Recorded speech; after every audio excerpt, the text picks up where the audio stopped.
Telco mana ada FUP prabayar tanpa had paling kedekut? Fair Usage Policy (FUP) asalnya adalah satu polisi kesaksamaan penggunaan, bertujuan mengekang salah guna talian telco seperti, muat turun fail besar ataupun membolot jalur lebar sehingga menyebabkan pengalaman internet pengguna lain jadi tidak seronok. Namun kini, ia adalah dokumen terma dan syarat yang sering digunakan telco untuk berselindung di sebalik perkataan, tanpa had, ataupun unlimited, pada produk prabayar masing-masing. Adakah telco anda yang ada FUP paling ketat? Celcom. Untuk Celcom, mereka bahagikan FUP kepada dua jenis. Jenis yang pertama adalah untuk pas dengan tempoh sah 5 hari dan yang kedua adalah pas dengan tempoh sah 30 hari. Pas dengan tempoh sah 30 hari dikenakan kuota 60 GB manakala pas 5 hari 20 GB. Sekiranya pengguna melangkaui had yang ditetapkan, kelajuan akan diturunkan kepada 512 kilobit per detik sehinggalah kitaran bil yang berikutnya ataupun pengguna membeli pas yang baharu. Digi kambus maklumat FUP mereka dengan agak dalam. Saya terpaksa klik 6 pautan sebelum bertemu dengan info tersebut. Mereka kenakan FUP pada paras 300 GB untuk mana-mana pelan yang berikan kuota tanpa had. Buat masa ini, mereka ada satu pelan prabayar tanpa had iaitu Next Unlimited 40. Walaupun diterangkan secara jelas kuota FUP, kelajuan selepas melangkaui kuota FUP tidak pula dikongsikan. Maklumat yang paling hampir saya temukan adalah untuk pelan bulanan selain Next 40. Apabila melebihi had FUP, kelajuan diturunkan kepada 64 kilobit per detik. Hotlink bahagikan kategori kuota FUP mereka kepada 3 bergantung kepada tempoh sah pas. Pas harian dikenakan FUP sebanyak 5 GB, mingguan sebanyak 15 GB, dan bulanan sebanyak 50 GB. Apabila pengguna melangkaui kuota FUP tersebut, kelajuan akan diturunkan kepada 512 kilobit per detik dan tiada had kuota dikenakan setelah itu.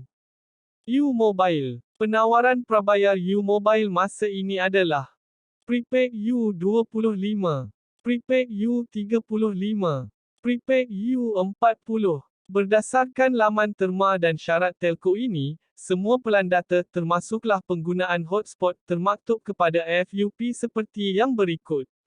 Prabayar U25 memiliki kuota FUP sebanyak 30 GB manakala prabayar U35, U40 diberikan kuota FUP sebanyak 100 GB.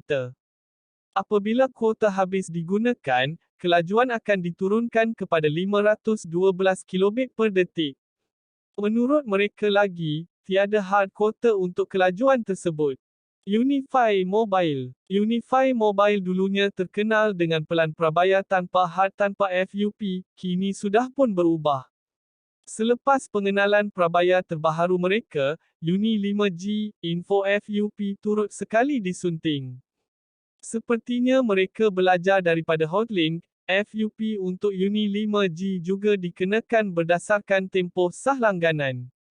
Pas harian dikenakan 10 GB, pas mingguan sebanyak 20 GB, dan pas bulanan dikenakan 60 GB. Yes 5G adalah antara telco yang agak pemurah daripada segi kuota internet prabayarnya. Mereka tidak mengenakan sebarang kuota FUP untuk prabayar Yes FT 5G. Pengguna prabayar ini nikmati capaian internet tanpa had sama ada di 4G ataupun 5G. Cumanya, kemas kini terbaharu penawaran mereka adalah hotspot sudah pun dikenakan kuota 12 GB. Yohdo memang benar-benar tiada FUP keras, sama seperti S5G. Banyak pertanyaan tentang FUP Yohdo di forum perbincangan, semuanya mengatakan tiada had keras.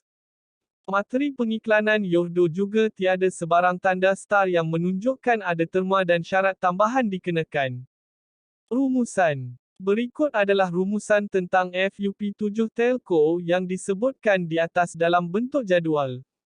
Didapati yang dalam kalangan telco ber-FUP keras, Digi memberikan kuota terbanyak iaitu pada 300 gigabit. Namun, sekiranya melebihi had yang ditetapkan, kelajuan capaian internet anda dikurangkan kepada 64 kilobit per detik, paling rendah dalam kalangan telco. Telco kedua dengan FUP agak longgar adalah U-Mobile dengan 100 gigabit diikuti Celcom dan Unify Mobile sehingga 60 gigabit, dan akhir sekali Hotlink sehingga 50 GB. Yes 5G dan Yohdo tiada sebarang FUP keras dikenakan.